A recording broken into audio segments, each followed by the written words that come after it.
Assalamu alaikum.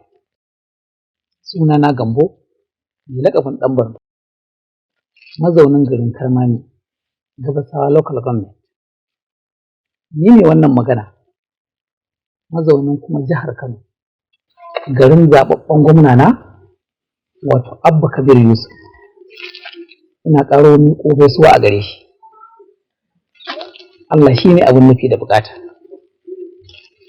Sannan shi yadda wannan magani da nake sharhinsa na HIV yake yin aiki a jikin duk wanda ya karɓe shi.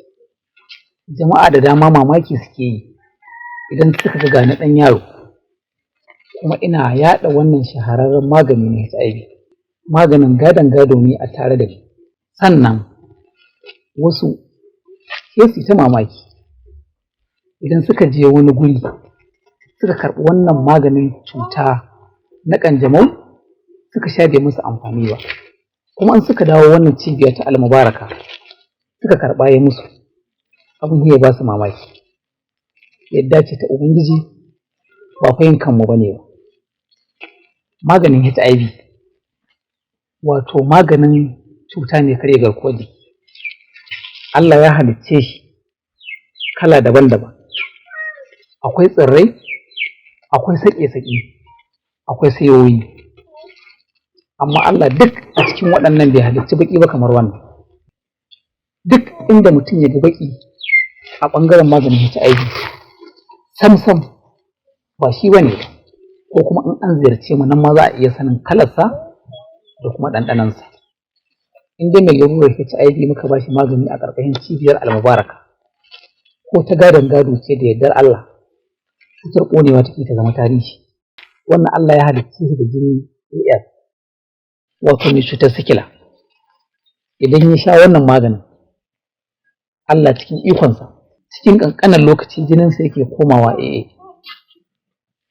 Idan aka ce mutum ya kamu da cutar sikila, namiji ko mace, yaro ko babba, zai iya amfani da shi. Yarinya ƙarama kamar wannan za ta iya amfani da maganin.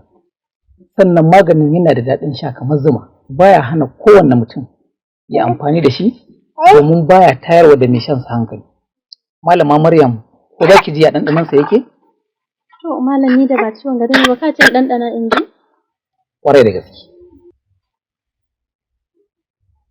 Kai, Malam Gambo, ka ji ɗanɗanon maganin nan ko yadda yake? Ba wani bauri, ba ɗaci, kamar zuma?